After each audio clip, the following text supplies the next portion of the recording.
Bonjour à tous, on se retrouve en STI2D avec une vidéo un peu particulière autour du signe d'une expression et plus particulièrement ce qui nous intéresse en première et en terminale, c'est le signe de la dérivée qui nous permet d'étudier les variations d'une fonction.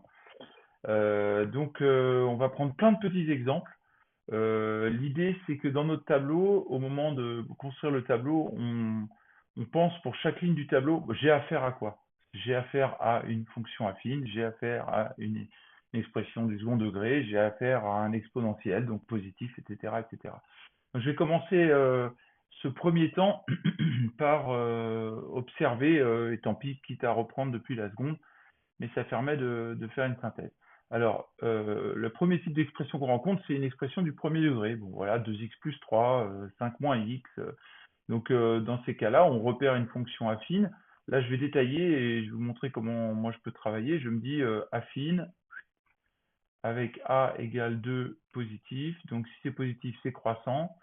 J'ai quand même besoin, donc si c'est croissant, je pars du bas pour aller vers le haut. Donc, ça veut dire que ce sera du moins plus. J'ai quand même besoin de savoir à quel moment 2x moins 3 vaut 0. Je me pose cette question, quand est-ce que 2x moins 3 vaut 0? Eh bien, quand 2x vaut 3, c'est-à-dire quand x vaut 3 demi. Ça veut dire lorsque x vaut 3 demi, eh bien, mon expression vaut 0. Et là, moi, j'aime bien me faire un petit dessin comme ça en dessous, ou brouillon. Vous voyez, je dessine. Alors, attendez, mon crayon, il n'est pas terrible là. Voilà. Je me dessine la droite, et puis je me dis, ok, c'est une fonction qui monte, qui s'annule en 3 demi, pof, elle fait ça, ok, donc ça veut dire qu'elle est moins d'abord, moins, moins, moins, dans ma tête, je m'imagine en dessous de l'eau, au-dessus de l'eau, voilà, et on sort de l'eau, voilà, plus après. Donc on est bien sur du moins plus. On peut faire un deuxième essai, moins 3x plus 1, bon, bah, on peut dire affine, attention, hein, on parle d'affine ou de coefficient directeur que dans le cas d'une fonction affine. Donc, donc c'est une fonction affine avec un a qui est égal à moins 3. Donc ça veut dire une fonction affine décroissante. Et puis moins 3x plus 1 égale 0. Moi, je préfère passer le 3x à droite directement. Et donc, ça nous fait x égale 1 tiers. Donc, ça veut dire à quel moment moins 3x plus 1 vaut 0? Bah, pour 1 tiers, moins 3x plus 1 vaut 0. Et puis, comme c'est décroissant, on s'imagine, hop, la droite, et vous verrez qu'assez rapidement, on n'a plus besoin de se la dessiner, hein. Mais donc, on plonge, hein, pour moi, c'est un oiseau qui plonge dans la mer, là, qui va pêcher du poisson, et donc qui est plus, puis moins, il est sous l'eau après. Donc on est bien sur du plus moins. Voilà, je continue. Troisième exemple, moins x moins 3. On repère une fonction affine a égale moins 1, b égale moins 3. Donc c'est bien une affine avec un coefficient directeur qui vaut moins 1. Donc c'est décroissant. Il ne reste plus qu'à trouver quand est-ce que moins x moins 3 vaut 0. Moi je préfère passer le x de l'autre côté, comme ça fait directement moins 3 égale x. Donc ok, pour x égale moins 3, mon expression vaut 0. Et comme c'est décroissant, bah, je plonge, donc je suis plus d'abord, moins après. Quelques exemples, celui-là pour le petit piège, hein, on est bien sur une affine décroissante, mais affine, ici on a le a qui vaut moins 1 et le b qui vaut 3, qui vaut 5. Donc attention, quand on écrit 5 moins x, on pense moins 1x plus 5. Donc de la même façon, 5 moins x égale 0, ça fait 5 égale x, ok. Donc ça fait pour 5, je suis à 0. Et donc comme ça plonge, j'ai un a qui vaut moins 1, je suis en plus puis moins. Le piège qu'on rencontre parfois en STI2D, c'est les élèves qui voient une ligne avec moins 3, bah, ils cherchent absolument à avoir une valeur. C'est là qu'il faut réfléchir en fait. On peut s'imaginer la fonction qui, l'expression f de x égale moins 3. Bon bah elle est là en fait, quelle que soit la valeur de x, f de x vaut toujours moins 3. Donc quel est son signe? Bah toujours moins, hein. Là il n'y a pas de valeur dans la ligne de x, c'est toujours moins partout. Normal, hein, moins 3, quel est son signe? Bah négatif. Voilà, après parfois on a des signes évidents, des signes faciles à calculer, puisque quand on a du carré, ça vaut 0. C'est positif, pardon. Par contre, on peut quand même se poser la question 3x2, à quel endroit ça vaut 0? Bah là, ça fait x au carré égale 0, et il n'y a qu'une valeur de x pour laquelle le carré vaut 0, c'est x qui vaut 0. Donc là, ici, on est pour 0, l'expression vaut 0. Et là, c'est intéressant quand c'est du second degré de s'imaginer la courbe, hein. On a affaire à une courbe qui fait un truc comme ça. C'est du carré, c'est une parabole. Et donc, elle est quel signe? Bah, plus, puis 0, puis moins. Donc là, puis plus, pardon. Oh là là, vous voyez, réflexe. On n'est plus justement dans les fonctions affines. Donc, on n'a pas de plus, moins, moins, plus, hein. On est plus et plus à nouveau. C'est pas parce qu'on a un 0 que ça fait plus, moins. Donc, on change de signe. L'expression, vous voyez, elle peut être positive, passer à 0 et repasser positive.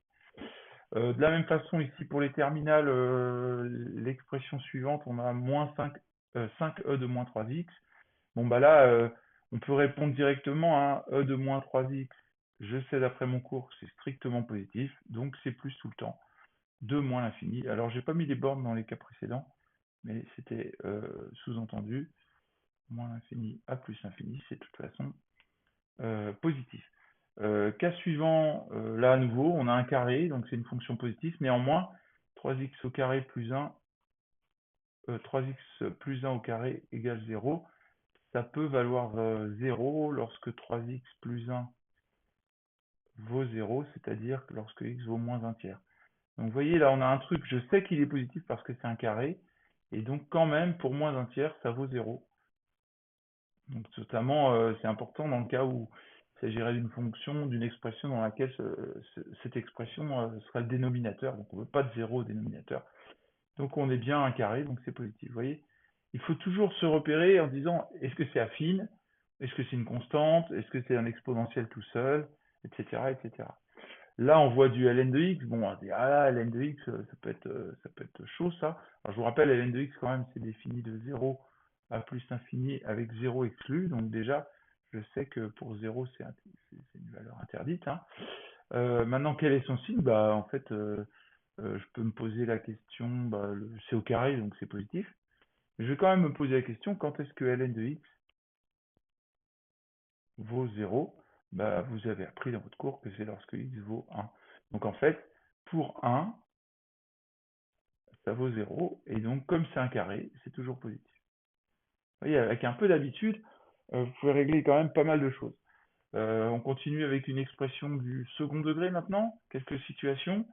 Bon, bah là c'est un second degré, mais en même temps, x au carré plus 2, bah, en fait on se dit, bah oui, mais en fait x carré c'est positif, x carré positif ou nul, donc x carré, quand je rajoute 2, forcément ça fera strictement plus grand que 0, donc ça c'est toujours plus, pas terminé. Vous voyez, en fait, il ne faut pas avoir d'automatisme, il faut prendre de la distance par rapport à chaque expression en disant attends 2 secondes. Ça, c'est du carré, ouais, c'est censé être un peu chaud, mais en même temps, j'additionne deux trucs positifs, donc c'est positif. Même chose ici, regardez. Vous avez x carré qui est positif. Donc x carré, c'est positif. Donc si vous faites moins x carré, bah, c'est alors positif ou nul, hein. Moins x carré, c'est négatif ou nul. Et du coup, moins x carré moins 1, bah, du coup, c'est forcément strictement inférieur à 0. Donc ça, c'est moins partout. Et terminé, c'est réglé. Une autre situation, voilà, x carré moins 4, bah là, c'est plus chaud parce que x carré moins 4, bah, on ne sait pas qui va gagner entre les deux, les x carré et le 4, hein, donc là, on peut faire comme on fait en seconde, hein, en STI 2D, on n'a pas le second degré. Et même en général, on a tendance à dire, bah, pour un exemple comme ça, on n'a pas besoin de faire le discriminant. On se dit c'est une parabole qui a un A qui est positif, une expression du second degré qui a un A positif, donc c'est une parabole tournée vers le haut. Et donc c'est comme x carré, mais qui descend de 4. Voilà, donc symétrique par rapport à les ordonnées. Et il ne reste plus qu'à savoir les deux valeurs là. Donc je peux poser l'équation, hein, x carré moins 4 égale 0, je me pose la question. Donc ça fait x carré égale 4, et donc ça fait x égale racine de 4, c'est-à-dire 2, ou moins racine de 4, c'est-à-dire moins 2. Donc on a trouvé les deux valeurs là, moins 2 et 2. Le fait d'avoir la courbe en tête, ça nous permet de bien penser aux deux solutions. Et donc, on a pour moins 2 et 2, moins 2 et 2, l'expression s'annule. Maintenant, il ne reste plus qu'à trouver le signe, mais quand vous avez le dessin au brouillon ou directement en tête, hein, moi là j'ai un oiseau qui plonge, qui est sous l'eau, voilà, et il ressort de l'eau, moins plus moins. Donc on est bien, plus moins plus, pardon, moins et plus. Voilà. Bah cet exemple-là n'est pas nécessaire, on laisse l'exemple du x carré. Bon, x carré, vous aurez compris, ça s'annule pour 0. Et c'est toujours positif parce que c'est un carré, donc c'est réglé. De la même façon, on peut imaginer la courbe, hein, ici, la fonction carré, hop, donc qui est plus partout, 0 et plus à nouveau. Voilà.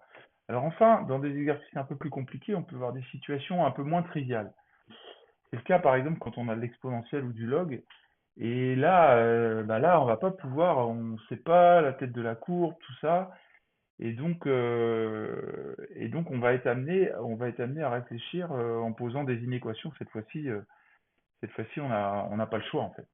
Et en fait, dans ces moments-là, il faut travailler comme si on se posait une question. Quand est-ce que je vais mettre 3e de 2x moins 1? Quand est-ce qu'il est positif ou nul? Vous voyez, je me pose une question, même strictement positif ou nul. Je me pose la question, c'est-à-dire quand est-ce que je vais mettre un plus dans mon tableau à la ligne 3x, 3e de 2x moins 1. Et donc on va résoudre cette inéquation. Donc, et là on n'a pas le choix, il faut bien mettre l'inéquation pour savoir de quel côté on mettra le plus ou le moins. Donc là, on isole de x, hein, donc ça fait 3e de 2x égale, plus grand ou égal à 1. Alors oui, certains pourraient me dire, oui, mais pourquoi on n'a pas pris plus petit? Bah, on pouvait très bien prendre plus petit que 0, et dans ce cas-là, on répondait à la question, quand est-ce qu'on met des moins? Voilà, ça fait e de 2x plus grand que 1 tiers. Et là, eh ben, on va réfléchir en disant, j'ai l'exponentielle, donc moi le geste, j'ai l'exponentielle tout seul d'un côté de l'égalité et de l'inégalité. Je vais pouvoir passer au log en prenant le log de chaque côté, parce que je sais que le log de l'exponentielle, c'est des fonctions réciproques, donc je fais ln de e de 2x plus grand que ln de 1 tiers. Ça garde le même sens parce que la fonction log est strictement croissante, donc ça nous fait 2x plus grand que ln de 1 tiers. Et donc ça nous fait finalement, je divise par un nombre positif, x plus grand que 1 demi de ln de 1 tiers. Voilà. Et donc, vous voyez, vous avez votre valeur, 1 demi ln de 1 tiers. Et donc, vous pouvez répondre à la question maintenant, quand est-ce que ce truc-là est plus? Bah, il est plus quand x dépasse à cet endroit-là. Et là, du coup, par la même occasion, on a répondu à quel endroit ça vaut 0. Du coup, la deuxième partie, bah, c'est s'il n'est pas positif, et s'il n'est pas nul, c'est qu'il est négatif. Donc on peut mettre le moins dans la partie où on n'a pas répondu. Voilà, on peut faire une deuxième situation. Ici, 2 moins ln de x. Donc, même chose, on va se poser la question, quand est-ce que 2 moins ln de x? Tiens, on va mettre négatif. Pour changer, on va mettre négatif. Sous-entendu, quand est-ce que c'est un moins? Quand est-ce que j'ai un moins, quoi, dans l'expression? Donc là, moi, je vais passer le ln de x de l'autre côté. Ça va être plus simple. Ça fait 2 plus petit que ln de x. Et là, je fais e de 2 plus petit que e de ln de x. Et donc, ça fait e de 2 plus petit que x. Et ben voilà, ça fait quand x est plus grand que e au carré, plus grand ou égal, pardon, j'avais mis ou égal, ça me permet d'obtenir le 0 en même temps. Donc là, 0, ok. Non, pardon, sur e au carré, lorsque x vaut e au carré, lorsque x vaut e au carré, 2 moins ln de x égale à 0, et lorsque x est plus grand que e au carré, eh ben, l'expression là est négative. Donc vous voyez, j'ai mis un moins là. Je vais garder le même schéma de couleur. J'avais dit quand est-ce que c'est plus petit ou égal à 0? Quand je dépasse e au carré, donc je mets un moins à cet endroit-là. Du coup, eh ben, si j'ai mis un moins à cet endroit-là, et qu'il n'y a que à cet endroit-là que c'est négatif, c'est que de l'autre côté, c'est positif. On peut se prendre un dernier exemple, histoire de se mettre dans le bain, hein.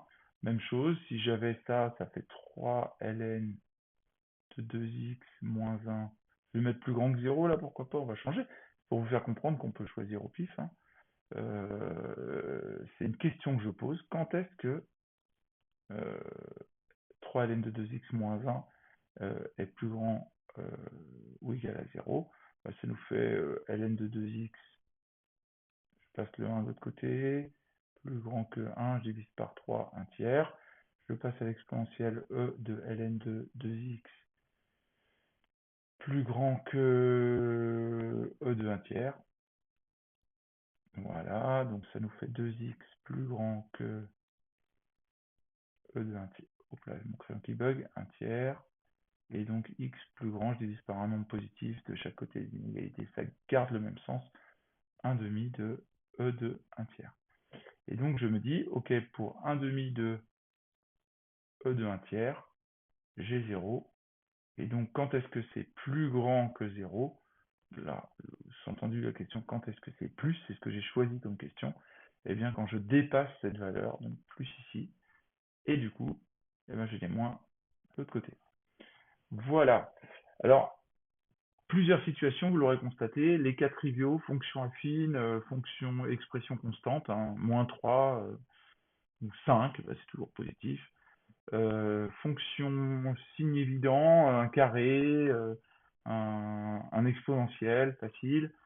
Second degré, il y a des cas très simples auxquels on peut répondre directement, il faut juste prendre du recul et réfléchir. Et puis les cas non triviaux, ou dans les cas où on doit poser une inéquation. Voilà, alors maintenant, le gros problème, on va en venir au signe d'une dérivée, ou ça pourrait être le signe d'une expression en général, mais on rencontre surtout dans le cas de la dérivée, c'est en fait, est-ce qu'on est prêt à établir un tableau? En fait, là, tout à l'heure, je vous disais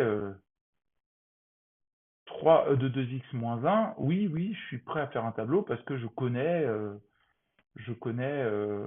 attendez, j'ai perdu mon crayon là, voilà, je suis là. Je connais l'expression, donc 3e de 2x moins 1, en faisant une équation, j'y arrive. Même si c'est une somme, j'arrive à trouver le signe de tout l'ensemble. En revanche, dans les dérivées, parfois, il faut bien repérer que le tableau de signes, il est fait pour répondre rapidement à une question de la règle des signes qu'on connaît depuis le collège. Plus par plus, c'est plus par moins, c'est moins, et moins par moins, c'est plus.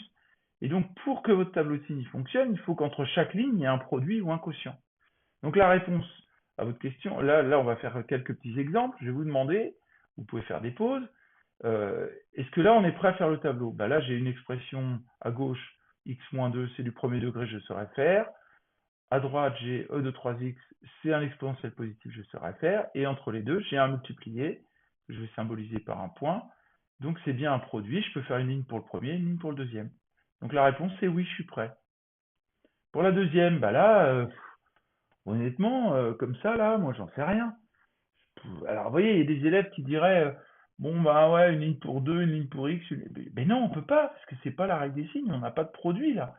Donc là, c'est non, on ne peut pas faire un tableau de signes directement, à moins de faire un travail pour changer l'expression.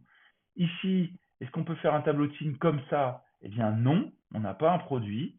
En revanche, et vous l'apprenez rapidement, c'est que si on peut, on va transformer en produit, c'est-à-dire trouver un facteur commun si c'est possible. Par exemple, c'est le cas ici, on a un e de x qu'on peut mettre en facteur, et il reste quoi dans le facteur commun? Il reste 1 plus x. Et cette fois-ci, oui, maintenant que j'ai bien mis un produit avec une ligne pour e de x, une ligne pour 1 plus x, là je suis prêt pour le tableau de signes. Vous voyez, il faut vraiment prendre le recul pour éviter de faire toujours les mêmes erreurs.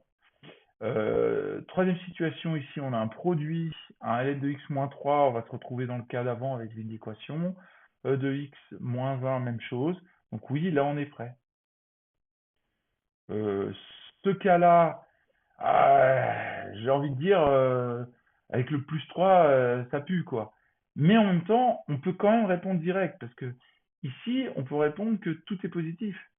Puisque le e de x est positif, le 1 sur e de x va être positif, et plus 3, c'est positif. Donc là, oui, mais en une seule ligne. Oui, une ligne. Mais pas une ligne pour le 1 sur 2x et une ligne pour le 3, ce serait faux. Cette question suivante, bah, la même chose, là, comme ça, on peut pas faire de tableau. Et si on veut faire continuer plus loin, eh ben, on va être amené à mettre au même dénominateur. Par exemple, 2 sur e de x moins 3e de x sur e de x. On multiplie le 3 par e de x au numérateur et dénominateur. On obtient 2 moins 3e de x sur e de x. Et bien là, ça y est, on est prêt. On va pouvoir faire une ligne pour 2 moins 3e de x, un peu comme on a ici, là. Bah tiens, c'était 3e de x moins 1, là. Et la ligne du bas sera e de x. Facile, c'est positif. Et puis une dernière situation, j'en ai encore deux autres. Dernière situation, bah là, regardez, c'est tout près, là, regardez, j'ai un fois à multiplier ici. J'ai une ligne x-2, c'est fonction affine. E de 3x, positif. X-1 au carré, positif, voire nul, donc valeur interdite. Donc on est prêt, là. On peut y aller pour le tableau avec trois lignes. La dernière, en bas, c'est cool. En haut, oui, mais une seule ligne pour le haut, c'est trop chaud. Il va falloir factoriser le numérateur. Donc, qu'est-ce qu'on fait? Eh ben, de la même façon, on va factoriser par e de x, facteur de 1 moins x, sur e de x au carré. Voilà, puis éventuellement, alors certains préféreront simplifier les e de x, là, en garder un seul e de x en bas, ou alors vous mettez une ligne pour e de x, une ligne pour 1 moins x, une ligne pour e de x au carré, et puis basta, c'est terminé, vous avez votre tableau. Donc voilà, si on résume, je reviens depuis le début, pour chaque expression, savoir si on est apte à étudier le signe de l'expression. Entre chaque expression de ligne, ça doit être un produit. Ou alors c'est une seule ligne, comme on a fait ici dans le cas 1 sur 2x plus 3. Et si on ne peut pas, eh ben on travaille, on met au même dénominateur, on factorise, de manière à avoir des produits quotients avant de commencer le tableau. Voilà. Alors je vous propose une ou deux situations, une mise en situation avec où on va faire la totale, étudier les variations. Pour étudier les variations de ma fonction, ben, on a besoin de la dérivée. Je vous rappelle que la dérivée, c'est la pente de ma tangente. Donc si la dérivée est positive, ça veut dire que le coefficient directeur de ma tangente est positif. C'est que ma tangente, elle monte, c'est qu'en dessous, localement, eh ben, ma courbe, elle monte aussi, et la fonction est croissante. Donc on a besoin de la dérivée. Donc on y va, f' de x, bon là je repère un... Alors on n'est pas dans la vidéo du dérivé, hein. Donc, je repère un u fois v, je vais le marquer quand même, mais je vais y aller directement. Donc ça va être u' v plus uv', donc u' ça fait 2, facteur de e de 5x, plus u de x moins 3, multiplié par la dérivée de e de 5x, c'est e de 5x, fois la dérivée de 5x, c'est-à-dire fois 5. Voilà, on va faire un peu de ménage, bah non, enfin, moi je vois tout de suite un facteur. Alors, pour revenir à notre situation, si on fait la dérivée, c'est pour étudier son signe en faisant un tableau. Et là, est-ce que je suis prêt à faire un tableau? Eh ben non, j'ai un plus au plein milieu, donc je ne peux pas faire le tableau comme ça. Donc il faut transformer ça en un produit. Et ben là, le réflexe, c'est factoriser. Est-ce que j'ai quelque chose à factoriser? Oui, j'ai un e de 5x qui traîne là. Je vais le mettre devant. Et il va me rester quoi? Ben, il va me rester 2 plus 2x plus moins 3 fois 5. Bon, le 5, on va pouvoir le distribuer avec la parenthèse. Ça me fait e de 5x, facteur de... Alors, 5 fois 2, 10x. Je mets les x d'abord. Et là, j'ai 5 fois moins 3, moins 15. Moins 15 plus 2, on est donc à moins 13. Voilà. Est-ce que je suis prêt à faire un tableau? Oui, j'ai une ligne pour e de 5x, ça c'est bon, ça va être cool. J'ai une ligne pour 10x moins 13, mais ça c'est une fonction affine, je suis prêt. Et là, je peux attaquer le tableau. Mais comment dire? J'attaque le tableau de variation de manière sereine. En fait, parce que j'ai déjà en tête le nombre de lignes, ce qu'il va me falloir, et je sais exactement où je vais. Vous voyez? Donc je mets une ligne pour x, je vais peut-être prendre un petit peu de place, ça va aller comme ça. Une ligne pour x, pour repérer les intervalles. Une ligne pour e de 5x. Une ligne qui va me servir pour 10x moins 13. Du coup, j'aurai ma ligne bilan, je vais la mettre comme ça, mon bilan avec ma dérivée, et puis enfin, j'aurai les variations de la fonction.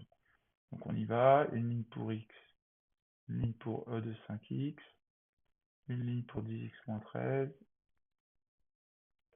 une ligne pour, du coup, f' de x, et une ligne pour variation de f. Voilà. Bon, ben on est prêt, la fonction elle est définie sur R, de moins l'infini à plus l'infini. Je cherche le... Ben, on va regarder les valeurs, ça je sais que c'est positif partout. Il y a quand même le 10x plus 13, là ça c'est du affine, 10x moins 13, avec un a égale 10, donc c'est croissant. Donc ça va être un moins plus, donc il y a forcément un 0 ici. Donc il faut juste repérer 10x plus 13, moins 13 décidément, égale à quel endroit ça vaut 0. Bah, ça vaut 0 lorsque x égale à 13 sur 10, c'est-à-dire 1,3. Donc pour 1,3 ici, je suis à 0. On a l'habitude du coup de remonter, de faire la... Voilà. Et donc, quel est le signe de x? Bah, fonction exponentielle, positif. Je peux le marquer à côté. Ça, c'est une fonction croissante, donc je sors de l'eau, donc je suis moins d'abord, plus après.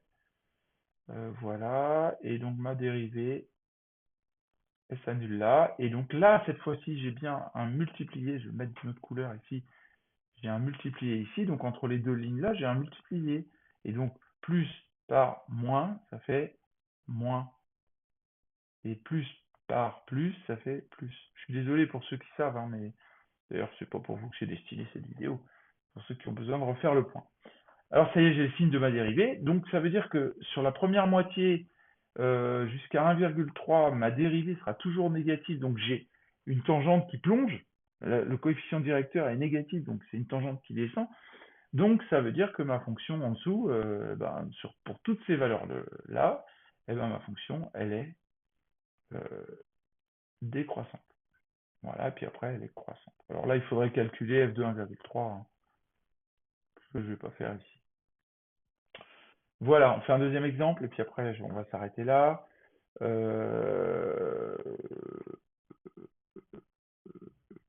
je ne sais plus. Donc ici, même chose, on va attaquer la dérivée, hein. Donc là, ça nous fait f' de x. Donc là, on a une somme, donc ça fait 2 fois ces coefs multiplicateurs, donc ça reste e de 2x fois la dérivée du truc, donc fois 2, moins 5 qui reste en coef multiplicateur, fois la dérivée de e de x et e de x, plus 0. Donc on obtient du 4e de 2x moins 5e de x. Est-ce qu'on est prêt pour le tableau? Eh ben non. À moins de se dire on va faire une inéquation pour essayer de repérer, mais a priori comme ça, là, on va faire une seule ligne. Donc, on va tenter la factorisation. Alors là, il y a quand même le e de 2x qu'on peut écrire comme 4 fois e de x fois e de x, hein, moins 5e de x. Et donc là, on repère un e de x en commun. Il en restera un, mais sur un des termes. Donc ça nous fait e de x, facteur de, il reste à gauche 4e de x, moins 5. Eh ben bingo, là ce coup-là on est prêt. Une ligne pour e de x, une ligne pour 4e de x moins 5. Avec cette ligne-là, il faudra traiter en inéquation, parce que c'est pas trivial. Donc de la même façon, on va pouvoir attaquer le tableau. Je vais prendre un peu de place, je vais scinder pour avoir de quoi faire l'inéquation. Mais il n'y a pas grand-chose à faire dedans, donc ça va aller. Voilà. Allez, j'ai besoin de quoi? Une ligne pour x, une ligne pour e de x, ça va bien se passer. Une ligne pour 4e de x moins 5, ça va être un peu plus chaud parce qu'il faudra faire une inéquation. La ligne pour ma dérivée et la ligne pour les variations. On n'a plus qu'à écrire ça. X, e de x, 4e de x moins 5 et f' de x. Et enfin, les variations de f. Donc voilà, je suis bien défini sur R, de moins l'infini à plus l'infini. Voilà, j'ai juste le truc du 4 e de x moins 5, eh ben, il faut poser la question. Je ne sais pas répondre tout de suite, donc je pose la question, quand est-ce que ça va être plus? Donc pour ça, j'ai juste à isoler, à résoudre l'inéquation. Ça nous fait du 4e de x plus grand que 5. Ça nous fait e de x plus grand que 5 quarts. Et donc ça là, j'ai mon e de x tout seul. Je passe au log. Je passe au logarithme népérien. Donc ça nous fait ln de e de x plus grand que ln de 5 quarts. J'écris petit, vous aurez compris. Et ça nous fait x plus grand que ln de 5 quarts. Eh ben, voilà, on a ma question, j'ai la réponse à ma question. Dès que je dépasse ln de 5 quarts, j'ai mon expression qui est plus. Donc j'ai plus qu'à écrire pour ln de 5 quarts mon expression ici. Je vais mettre ma cloison tout de suite. Et bien je suis à 0 ici et là je suis à plus. Alors si elle est positive uniquement là, ben, c'est qu'à gauche elle est moins négative. Ben voilà. Il ne me reste plus qu'à répondre mon de x qui est positif, c'est facile. Et voilà, entre mes deux expressions, j'ai bien une multiplication. Ici, j'ai une multiplication. Ici, entre les deux, là, c'est la règle des signes qui peut bien s'appliquer. Plus par moins, ça fait moins. Ici, je suis à 0 parce que c'est un truc fois 0, ça fait 0. Et ici, plus par plus, ça fait plus. Bon, voilà, on a la même situation de variation que tout à l'heure. On a une fonction qui est décroissante, puis croissante. Bon, là, sans oublier que normalement, dans un problème, on calcule f de ln de 5 quarts en remplaçant dans la fonction f et pas dans la fonction f' la valeur x par ln de 5 quarts. Voilà, j'en avais prévu peut-être un autre petit exemple, deux autres petits exemples, mais je crois que je vais m'arrêter là. C'est bien assez et vous en trouverez bien tout au long dans l'année. Ce que je voudrais que vous reteniez, c'est on prend du recul, j'ai besoin de ma dérivée, je ne fais pas mon tableau avant d'avoir des produits ou des quotients entre chaque ligne. S'il y a plusieurs lignes, c'est que c'est des produits ou des quotients entre chaque ligne. Si je veux répondre en une seule ligne, il y a les cas simples. Et pour les cas compliqués, je fais une inéquation. Voilà. Et avec ça, franchement, vous allez être serein. Et je vous promets, le jour du bac, vous allez vous dire non, c'est pas vrai que c'est si facile que ça. Voilà, merci pour votre écoute et à très bientôt pour une prochaine vidéo.